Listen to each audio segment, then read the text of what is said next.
पामिनसी पुयाम अचौ खुमनचागी मयेक्ता कविता हिजमगी पूर्णिमा कमदौना कक्सिंग होई high school दा classmate ओइमिनर खिबा like लाइसुदा सु फरकपा अइगी नुसिरबा लेकाइगी मरुप वांगथोइना असुम नारायण लंबिदा खोंदाखिबनो अइ माबु सोइदना चुंबा लंबिदा पुरकनी हेलो एंथोय करी इंफॉर्मेशन लेरे सर थौबल डिस्ट्रिक्ट की मनुंग चनवा नोकपुक सिंगमाई एरिया दा बिजनेस मैन सिंग की सेल खाइबा अदुगा गवर्नमेंट एम्प्लॉई सिंगबु सिंगी मफम सिंग दा कौकौदुना सेल लौबगी थबक चथरी मखोई लालहौलुप केम की मियोय सिंगनी अफब मखल की सोफिस्टिकेट ओइब खुलाई सिंग पाई हौजिक सिखोंग बाजार दा आई ngayon ba saduna lay केम की खुलाई पाइबा मेंबर अनिसु हौजिक लैदी सर ओके अथुबदा सोइदना लाग लगे टेक केयर हेंथोय फोन थम लगे एसआई बिकम अथुबदा थोनवा सेम सारो नोंपोक सेमाई चकदबने पुलिस कमांडो थमना यावबा जिप्सी गाड़ी तरा नोंपोक सेमाई तमना खोंगलै थुना थोरकलमी लौरेमम चिंथक मिकुपना हुमसिंगना संगलिबा केम की लानमी नोंद्रेना पुलिस सिंगी जिप्सी सिंग अदु उबदा वाकी टोकी दा कोड लैंग्वेज दा रोजर रोजर लंगमानबा police 10 CC roger okay roger बी टू information ngayhaki matung thobal police commando sing ASP yauna sikhong bazar da kumtharami masak khinglaba commando sing gari khamba ngaidana gypsy dagi chongtharakani langamba amadi mahaki maru malem RX yama amada ingorok lambi da yangna thokirami ASP bimol na makhoi thokibadu ubada police commando sing dubu gari amu ka khanaba ingit head pibaga makhoi Yamaha adu tanari kilometer takhai muk lamnai makhoi ga Yamaha da tongliba langamba amadi malem makhoi gi surgeon major wangthoi ne leiriba water supply scheme gi mafam adu yaure gari du khamlamnaga makhoi chenkhali ikan kanadana ASP bimol gi team su thunglare SI bikam na lusingduna commando team su chingthak du chenkhatki mafam chaba yingduna langamba lumduna position lowkhre langamba na mapa tamduna kablap nongmai maruma SI bikam gi thawak pa bikam leimai da hai police की माइकई दगिसु मखुट हलक्रे नोंगोय मखोल ताबदा वांगथोय अमदी मतिक चाबक खुलाई सागोनरिबा महाकी केम गिलानमी यांखै रोमदुना position लौदुना नोंगमै कापथरे SP बिमोना लुचिंगबा team मदुगा अकन ममोंग खुद थोकने motor फावबा यावना AK rifle की मखोल तना चिंगनुंग अदो पुंगनिन निनकी खुंगंग अदुगी प्रजा सिंह मफम अदु थादोक्तुना लांजेन नखी SP बिमोना DGP दा अहेन फोर्सिंग थाबीरकनबा हाइजकी हेलो एसपी बिमोल हौजिक यारी पोक अमदि थौबाल दकी सेबेल असम राइफल थुमलरगनी थैंक यू सर हौजिक सु अरेप लेतना खुथोंगनरी सिक्योरिटी फोर्स की माइकई दगी असोक अपन यावरी सर अदुना सर एम्बुलेंस अथुबा मतमना पामी एसआई ब्रिकम मथबाक नोंगै मरुमा पांदुना अरुबा फिबम द लेरि सर ओय अय अथुबा थांगनब तौरगे एसपी यस सर नोंगै मखोल लेपतना तारी इकुई कुइदना 7 असम राइफल थुंगदुना खुद थोंगनबदुदा मतेंग पांगसिल्लक एम्बुलेंस सु यौरक्रे केन गिलानमी सिंग खोंफम हंदोकपा हौरक्रे लानगंबा यामना तुना चिंगलोमदा चेनखतकी मालेमदी तुंगलोमदा खोंग थांगबा हौरकपदा असम राइफल अमदी पुलिस की नोंगै मरुना यामना तीना सोकलम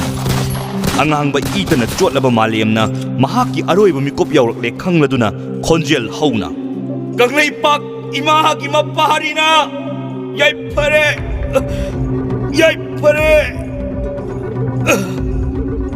मी कुप्तुदा मालेम ममित उशेनखरे बॉम नोंगै मखोल नीलंबादु पुंगचिक चिखरे 7 असम राइफल न मखा ताना ऑपरेशन चथरे नुंगथिल पुंग मरी रोम तारे मणिपुर पुलिस कमांडो सिंगी जिप्सी सिंग नोंगपोक सेंगमाइदगी थौबाल तमना थौरकली ASP बिमोल तोंबा गारीना मयाई थंगली मखोई हलकदब लंबी मुन्न खंगलब केमगी कॉर्पोरल नोंद्रेना लौरेमम चिंथक बॉम फोमली इकान कानदना कमांडो जिप्सी सिंग अदु यौशिलई ASP बिमोल तोंबा जिप्सी मपादु हेक यौरकपगा बॉम अदो पोखा जिप्सी सिंग दु खामदुना तोंगंबा पुलिस कमांडो सिंग कुंथरप तंजादु ngairamba कॉर्पोरल नोंद्रेल अमदी महाकी लानमी मंगाना अथत अखम लेतना नोंगमै कापसिलकी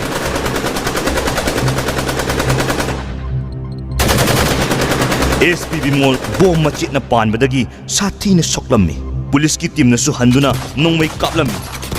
गोरिरा वारफेयर दा ꯍꯩꯊꯣꯏ ꯁꯤꯡꯊꯣꯏꯔꯕ ꯅꯣꯡꯗ꯭ꯔꯦꯟ ꯃꯐꯝꯗꯨꯗꯒꯤ ꯌꯥꯝꯅ ꯊꯨꯅ ꯅꯥꯟꯊꯣꯛꯈꯤ ꯑꯊꯨꯕꯗ ꯑꯦꯝꯕꯨꯂꯦꯟꯁ ꯂꯥꯛꯇꯨꯅ SPB ꯃꯣꯜꯕꯨ ꯁꯤꯖ ꯍꯣꯁꯄꯤꯇꯥꯜꯗ ꯄꯨꯈꯠꯂꯛꯈꯤ ꯕꯣꯝ ꯑꯦꯇꯦꯛ ꯑꯗꯨꯗ ꯀꯃꯥꯟꯗꯣ 3 ꯑꯃꯁꯨ ꯁꯥꯊꯤꯅ ꯁꯣꯛꯈꯤ ꯑꯃꯅ ꯁꯤꯈꯤ ꯅꯨꯃꯤꯗꯥꯡ ꯄꯨꯡ 8:30 ꯇꯥꯔꯦ ꯄꯨꯔꯅꯤꯃꯥ ꯔꯦꯗꯤꯑꯣ ꯄꯥꯎ ꯇꯥꯔꯝꯃꯤ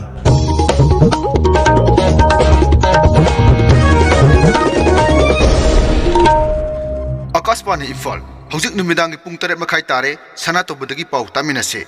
ꯉꯁꯤ ꯅꯨꯡꯊꯤꯜ ꯄꯨꯡ 3:30 ꯇꯥꯕ ꯃꯇꯝꯗ ꯂꯥꯜꯍꯧꯂꯨꯞ ꯀꯦꯝꯒ ꯊꯧꯕꯥꯜ ꯄꯨꯂꯤꯁꯀ ꯑꯀꯟꯕ ꯃꯑꯣꯡꯗ ꯈꯨꯠ ꯊꯣꯛꯅꯈ꯭ꯔꯦ ꯁꯟꯗꯣꯛꯅ ꯄꯥꯎ ꯄꯤꯖꯔꯤ ngasi nungtil pung 3:30 taba matamda ingorok water supply scheme gi area da lotuna leramba aina thingkraba laholup kem gi lanmising amadi SPB molna lusingba thawal district police ani gi marakta akan mamong da khut thokna khre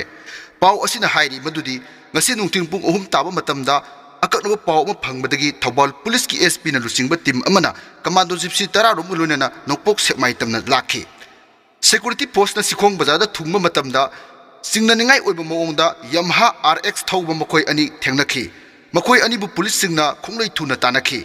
Yamaha adu ingorok water supply makhongda thamlamlaga makoi singthakta sekhatkhi makoi bu tanaruba matamda lalauba sing aduna kapthorokpa nongmai maruna panbadagi Manipur police ki SI Brikam gi thabakda panduna aruba phibamda haujik laikhatnari hairi security force ki maikaidagi khut hanbada lalauba ama mafam dumakta da sikhi laikhidraba mioi adu aina thingkraba lalholu Kanglipak imagi mapari gi miyoi ni haiba khangmangamle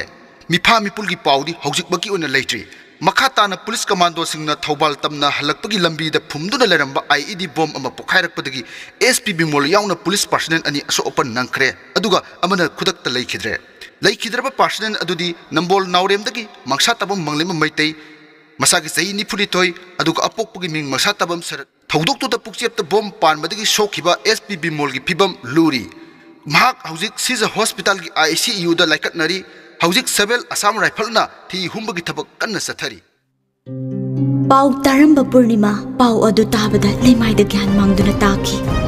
Tanja aduda Purnima gi mama Priya ka aduda sanglai Masanupi na lemai da taduna leibada ubada pakasaki Masabu hanjin na kaujay adubu Purnima na di khumlak pa laikidri Priya na pakatuna masanupa Raju bu kausay Ibungo, nasi se kaino ma tawkhre ne nang bu ising nam ta puraw ne Ising kito ragi ma purake kadai ima ising ka piro ising sidare ibema ising kito ragi nang biro gyan tarabo ima ibema nang bu kai dawrage kadawrage nang bo Purnima wa khalai mama da karam na haigadabano khangdri haifam tawfam khangde ima ai kasu tawdiye ibema nang bu kai dawrage nang bu khara gyan tarabro ima ai karisu tawdre ho icha khara gyan tarabadi ai imung da jangaga ne cha kitang lawthoge sana ba dawsiko leiramu koi bema hoima se sak se khara saba yabri ingji se ima ai chaningdre gakoina sa tholure ma kari gino ibema kitang cha sanji se ai chaningdre ima Priya amadi Rajuna Purnima bu phamungda thangatpi Purnima na nakalda ngaihak phammi Priya amadi Raju chakhumlomda sak saba sangkhre Purnima Bimol na sokpagi thodok ado yamna nungai khide thenglaba matam asidasu mahak Bimol gi manakda chaninglami adubu minok maisa sauba khunai asida nupi oibi mapokta poklubana upai lektana kapsaki Thenglaba ahing aduda Kaksing Garden amadi Decora Restaurant da Bimol ga sanakhiba wari kaya mari niksing lakki Isorbu thamoi nungda jeje na konsinjaraga Bimol bu asoi angam yawhan bidanan ba kurumjari matan nata nason nana karam thoglom gadaba da Bimol aide kapanattana upai sulai sade hayeng ayuk hek nongan baga ai surjubla hauraga Siza Hospital da chalage numidangi pung 10:30 tare Purnima mobile laktolaga surjubla da call tawi surjubla ring pai khalakte litapam khangdrabada Purnima na leptana call hanjin tawri hello kari leri Purnima ꯑꯩ ꯇꯨꯝꯊꯔꯨꯔꯦ ꯁꯔꯖꯨ ꯅꯪꯗꯤ ꯄꯥꯎ ꯑꯃꯠꯇ ꯇꯥꯔꯝꯃꯣꯏ ꯗꯥ ꯕꯤꯃꯣꯜꯗꯣ ꯂꯥꯜꯍꯧꯕꯅ attack ꯇꯧꯔꯛꯄꯗꯒꯤ ꯑꯔꯨꯕ ꯐꯤꯕꯝꯗ ꯁꯤꯖ ꯍꯣꯁꯄꯤꯇꯥꯜꯗ ꯂꯩꯔꯦ ꯑꯗꯣ ꯍꯌꯦꯡ ꯑꯌꯨꯛꯇ ꯉꯟꯅ ꯑꯃꯨꯛꯇ ꯆꯠꯂꯒ ꯍꯣꯁꯄꯤꯇꯥꯜꯗ ꯆꯠꯃꯤꯟꯅꯔꯨꯁꯤ ꯍꯥ ꯁꯦꯡꯂꯕꯣ ꯍꯥꯏꯁꯤꯕꯣ ꯍꯣꯏ ꯆꯠꯁꯦ ꯌꯥꯏꯌꯦ ꯏꯁꯣꯔꯅ ꯗꯥ ꯕꯤꯃꯣꯜꯕꯨ ꯀꯟꯕꯤꯕ ꯑꯣꯏꯁꯅꯨ ꯑꯩ ꯗꯥ ꯕꯤꯃꯣꯜꯕꯨ ꯌꯥꯝꯅ ꯎꯅꯤꯡꯉꯦ ꯁꯔꯖꯨ ꯑꯩ ꯄꯥꯈꯠꯂꯦ ꯍꯌꯦꯡ ꯅꯪꯒ ꯑꯃꯨꯛꯇ ꯆꯠꯃꯤꯟꯅꯁꯤꯀꯣ ꯍꯣꯏ ꯍꯌꯦꯡ ꯅꯣꯡꯉꯥꯟꯕꯒ ꯆꯠꯁꯦ ꯌꯥꯝꯅꯁꯨ ꯈꯟꯖꯤꯜꯂꯨꯅꯨ ꯀꯔꯤꯁꯨ ꯇꯧꯔꯣꯏꯗ ꯀꯞꯀꯅꯣ ꯑꯩ ꯊꯝꯂꯒꯦꯁꯦ ꯍꯌꯦꯡ ꯆꯠꯂꯁꯤꯀꯣ ꯍꯣꯏ ꯆꯠꯂꯨꯁꯤ ꯀꯣꯜ ꯊꯝꯂꯦ ꯄꯨꯔꯅꯤꯃꯥ ꯇꯨꯝꯊꯕꯗꯤ ꯉꯝꯗꯦ ꯄꯣꯊꯥꯐꯝ ꯈꯪꯗꯅ ꯑꯍꯤꯡ ꯆꯨꯞꯄ ꯃꯤꯠꯂꯨ ꯄꯤꯔꯥꯡ ꯀꯪꯕ ꯅꯥꯏꯗꯦ ꯅꯣꯡꯉꯥꯟꯕ ꯉꯥꯏꯕꯗ ꯌꯥꯝꯅ ꯋꯥꯖꯈꯤ ꯄꯨꯔꯅꯤꯃꯥꯒꯤ ꯄꯨꯟꯁꯤꯒꯤ ꯈ꯭ꯋꯥꯏꯗꯒꯤ ꯁꯥꯡꯅ ꯑꯃꯝꯕ ꯑꯍꯤꯡ ꯍꯥꯏꯕꯗꯣ ꯅꯨꯃꯤꯠ ꯑꯗꯨꯅ ꯑꯣꯏꯔꯔꯦ ꯐꯃꯨꯡ ꯃꯌꯥꯏꯗ ꯑꯃꯨꯛ ꯐꯝꯃꯤ ꯃꯊꯟꯅꯇ ꯃꯋꯟ ꯑꯃꯨꯛ ꯈꯜꯂꯤ ꯕꯤꯃꯣꯜ ꯒ꯭ꯌꯥꯟ ꯂꯥꯛꯂꯝꯒꯗ꯭ꯔꯥ ꯕꯤꯃꯣꯜ ꯆꯦꯅꯥꯈꯣꯜ ꯈꯪꯂꯝꯒꯗ꯭ꯔꯥ ꯀꯌꯥꯝ ꯌꯥꯝꯅ ꯋꯥꯔꯝꯒꯅꯤ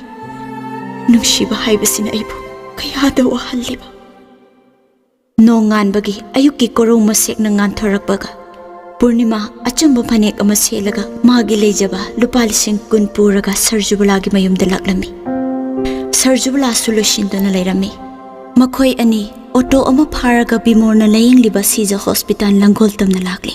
ꯍꯣꯁꯄꯤꯇꯥꯜ ꯑꯗꯨꯒꯤ ꯋꯦꯇꯤꯡ ꯑꯦꯔꯤꯌꯥ ꯌꯧꯕꯗ ꯕꯤꯃꯣꯜꯒꯤ ꯃꯃꯥ ꯆꯥꯟꯗꯅꯤ ꯀꯞꯄꯨꯕꯒꯤ ꯃꯃꯥꯏ ꯏꯄꯣꯝ ꯄꯣꯝꯗꯨꯅ ꯐꯝꯂꯒ ꯂꯩꯔꯝꯕ ꯑꯗꯨ ꯎꯔꯝꯃꯤ ꯃꯈꯣꯏ ꯑꯅꯤ ꯂꯥꯛꯄ ꯑꯗꯨ ꯎꯕꯗ 이베마 너코이 아니 락리버라 ꯍꯣꯏ ꯏꯃꯥ ꯗꯗꯥ ꯕꯤꯃꯣꯜꯗꯤ ICUꯗ ꯂꯩꯔꯤꯌꯦ ꯍꯧꯖꯤꯛ ꯗꯥ ꯕꯤꯃꯣꯜꯒꯤ ꯐꯤꯕꯝꯕꯨ ꯀꯔꯝ ꯇꯧꯔꯒꯦ ꯑꯔꯨꯕ ꯐꯤꯕꯝꯗ ꯂꯩꯔꯤ ꯍꯧꯖꯤꯛ ꯄꯨꯡ 9 ꯇꯥꯕꯗ ꯑꯣꯄꯔꯦꯁꯟ ꯇꯧꯒꯅꯤ ꯍꯥꯏ ꯏꯃꯥ ꯂꯨꯄꯥ 10,000 ꯁꯤꯗꯪ ꯄꯥꯏꯁꯤꯟꯕꯤꯌꯨ ꯀꯔꯤꯒꯤ ꯄꯩꯁꯥꯅꯣ 이베마 ꯏꯃꯥ ꯗꯥ ꯕꯤꯃꯣꯜꯒꯤ ꯂꯥꯌꯦꯡꯕꯗ ꯁꯨꯝ ꯃꯇꯦꯡ ꯑꯣꯏꯅꯅꯕ ꯄꯨꯖꯔꯛꯄꯅꯤ ꯂꯧꯁꯤꯟꯕꯤꯌꯨ ꯏꯃꯥ ꯆꯥꯟꯗꯅꯤꯅ ꯁꯦꯟꯐꯝ ꯑꯗꯨ ꯄꯥꯏꯁꯤꯜꯂꯤ ꯃꯈꯣꯏ ꯑꯍꯨꯝ ꯃꯈꯥ ꯇꯥꯅ ꯋꯦꯇꯤꯡ ꯑꯦꯔꯤꯌꯥꯗꯨꯗ ꯉꯥꯏꯃꯤꯟꯅꯩ ꯑꯌꯨꯛꯀꯤ ꯄꯨꯡ 9 ꯇꯥꯔꯦ ꯑꯃꯨꯕ ꯃꯆꯨꯒꯤ ꯈꯣꯡꯒ꯭ꯔꯥꯎ ꯀꯣꯠ ꯑꯃꯗꯤ ꯑꯉꯥꯡꯕ ꯇꯥꯏ ꯄꯨꯟꯗꯨꯅ ꯃꯍꯥꯛꯀꯤ ꯒꯥꯔꯗ 5 ꯔꯣꯝꯒ ꯕꯁꯟꯇ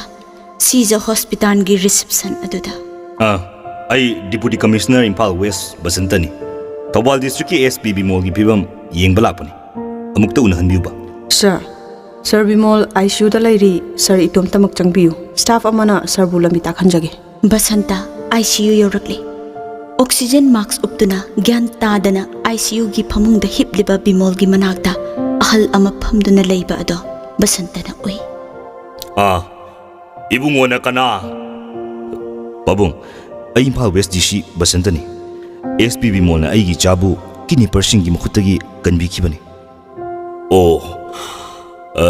नमादी OPD मना की वेटिंग एरिया दा फमहोबनी शखंग नगो को ꯍꯣꯏ ꯐꯒꯅꯤ ꯄꯥꯕꯨꯡ ꯕꯁꯟꯇ ꯑꯃꯗꯤ ꯆꯥꯎꯕ OPD ꯋꯦꯇꯤꯡ ꯑꯦꯔꯤꯌꯥ ꯇꯝꯅ ꯀꯧꯊꯣꯔꯛꯇꯨꯅ ꯌꯧꯔꯛꯂꯤ ꯕꯁꯟꯇꯗ ꯆꯥꯎꯕꯅ ꯃꯥꯒꯤ ꯂꯣꯏꯅꯕꯤ ꯆꯥꯟꯗꯅꯤꯕꯨ ꯃꯈꯨꯠ ꯊꯤꯟꯗꯨꯅ ꯇꯥꯛꯏ ꯇꯟꯖꯥꯗꯨꯗ ꯆꯥꯟꯗꯅꯤꯒꯤ ꯅꯥꯀꯜꯗ ꯐꯝꯂꯤꯕꯤ ꯄꯨꯔꯅꯤꯃꯥꯅ ꯃꯃꯥꯏ ꯂꯩꯊꯣꯔꯛꯄꯒ ꯇꯥꯟꯖꯥ ꯆꯥꯅꯩ ꯃꯈꯣꯏ ꯑꯅꯤ ꯃꯤꯠ ꯆꯥꯅꯩ ꯄꯨꯔꯅꯤꯃꯥ ꯎꯈ꯭ꯔꯕ ꯃꯤꯁꯛ ꯑꯃꯒꯨꯝ ꯕꯁꯟꯇꯕꯨ ꯃꯨꯟꯅ ꯃꯤꯠ ꯀꯨꯞꯇꯕ ꯃꯈꯩ ꯌꯦꯡꯖꯩ ꯀꯨꯏꯅ ꯎꯈꯤꯗ꯭ꯔꯕ ꯁꯛꯇꯝ ꯑꯗꯣ ꯌꯥꯝꯅ ꯍꯣꯡꯂꯝꯂꯦ ꯈꯣꯟꯖꯦꯜꯗꯤ ꯍꯣꯡꯂꯝꯗ꯭ꯔꯤ ꯄꯨꯔꯅꯤꯃꯥꯒꯤ ꯊꯃꯣꯏꯒꯤ ꯃꯤꯍꯨꯜ ꯈꯪꯍꯧꯗꯅ ꯂꯝꯖꯦꯟ ꯌꯥꯡꯂꯛꯏ ꯗꯪ ꯗꯪ ꯆꯣꯡꯂꯛꯏ ꯕꯁꯟꯇꯅ ꯕꯤꯃꯣꯜꯒꯤ ꯃꯃꯥꯒꯤ ꯃꯅꯥꯛꯇ ꯐꯝꯂꯤꯕꯤ ꯊꯥꯖꯒꯨꯝꯅ ꯀꯨꯏꯗꯥꯖꯕꯤ ꯃꯥꯏꯊꯣꯡ ꯎꯈ꯭ꯔꯕ ꯁꯛꯇꯝ ꯑꯃꯒꯨꯝ ꯃꯨꯟꯅ ꯌꯦꯡꯖꯔꯤ ꯃꯊꯟꯅꯇ ꯅꯥꯁꯣꯟꯅꯅ ꯃꯇꯝ ꯑꯃꯒꯤ ꯑꯩꯒꯤ ꯄꯨꯔꯅꯤꯃꯥ ꯑꯃꯨꯛꯁꯨ ꯃꯇꯣꯝꯇ ꯈꯟꯖꯩ ꯑꯣꯏꯔꯝꯗꯕꯁꯨ ꯌꯥꯏ ꯆꯤꯡꯅꯕꯗꯤ ꯇꯣꯛꯇꯦ ꯀꯔꯝꯅꯕ ꯄꯨꯔꯅꯤꯃꯥꯅ ꯃꯐꯝ ꯑꯁꯤꯗ ꯀꯔꯤꯒꯤ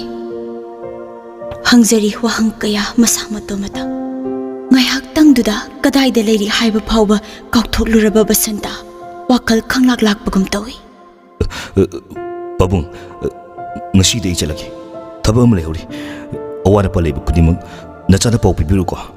ꯑꯩ ꯑꯉꯝꯕ ꯃꯇꯦꯡ ꯄꯥꯡꯖꯒꯦ ꯕꯁꯟꯇꯅ ꯆꯥꯎꯕꯗ ꯚꯤꯖꯤꯇꯤꯡ ꯀꯥꯔꯗ ꯑꯃ ꯄꯤ ꯆꯥꯎꯕ ꯂꯩꯍꯧꯔꯦ ꯕꯁꯟꯇ ꯆꯤꯡꯅꯕ ꯋꯥꯈꯜ ꯑꯃꯒ ꯂꯣꯏꯅꯅ ꯍꯣꯁꯄꯤꯇꯥꯜꯗꯒꯤ ꯍꯟꯈꯤ ꯄꯨꯔꯅꯤꯃꯥꯁꯨ ꯕꯁꯟꯇꯅ ꯃꯤꯠꯌꯦꯡ ꯋꯥꯡꯃ ꯂꯥꯟꯗ꯭ꯔꯤꯕ ꯐꯥꯎꯕ ꯍꯨꯔꯥꯟ ꯍꯨꯔꯥꯟꯅ ꯌꯦꯡꯍꯧꯏ ꯑꯌꯨꯛ ꯄꯨꯡ 9 ꯇꯥꯔꯛꯂꯤ Bimol operation haunanaba sem saba loire. Patient ki pabung ꯑꯩ ꯃꯄꯥꯅꯤ ꯀꯔꯤ ꯇꯥꯛꯄꯤꯒꯗꯕ patient ki blood group asi O negative ni. Sizo hospital bank tasu group asi laite aduna RIMS ki blood bank tagi unit amatang lawbiru batari. ꯀꯔꯤ ꯍꯥꯏꯕ doctor Doctor gi mobile da call ama lakpada paikhatchai.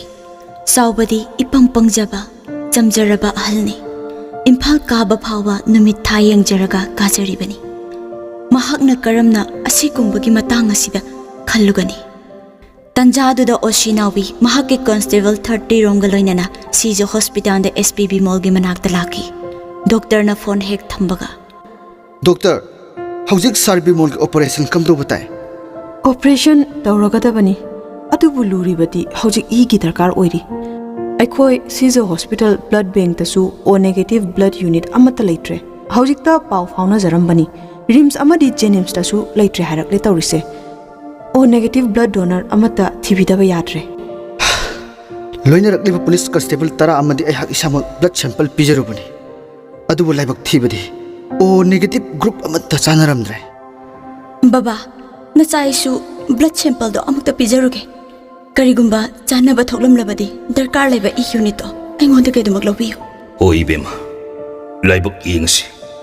ꯏꯆꯥꯒꯤ ꯊꯋꯥꯏ ꯀꯟꯗꯕꯗꯤ ꯌꯥꯗꯦ Hoi baba, Purnima e simple piba changi. Technician amana makhudombi yetumna thilaga e drop khara lowi amadi blood group test tawi. Laibak phabani blood unit ama masadagi lawre. Purnima penjai e lairabada doctor na operation taunanabagidamagta bimolbo operation theater da pusinkre. Purnima sarjubala chawba amadi sandanina bimol pusinkiba aduda bimol gi masakpu pen banaidana yengjahoi. Asoi angam yaudaba oisanu haiduna isorgi mafamdasu chitna nijari. Makhoi marimak leitafam khangdana operation theater gi thong mapan aduda tumina ngaiduna leiri. Pungkhai ama hokre. Doctor tholai. Doctor ubada makhoi marimak mitna singni. Doctor ꯏꯆꯥꯒꯤ operation ꯀꯝꯗꯧꯔꯦ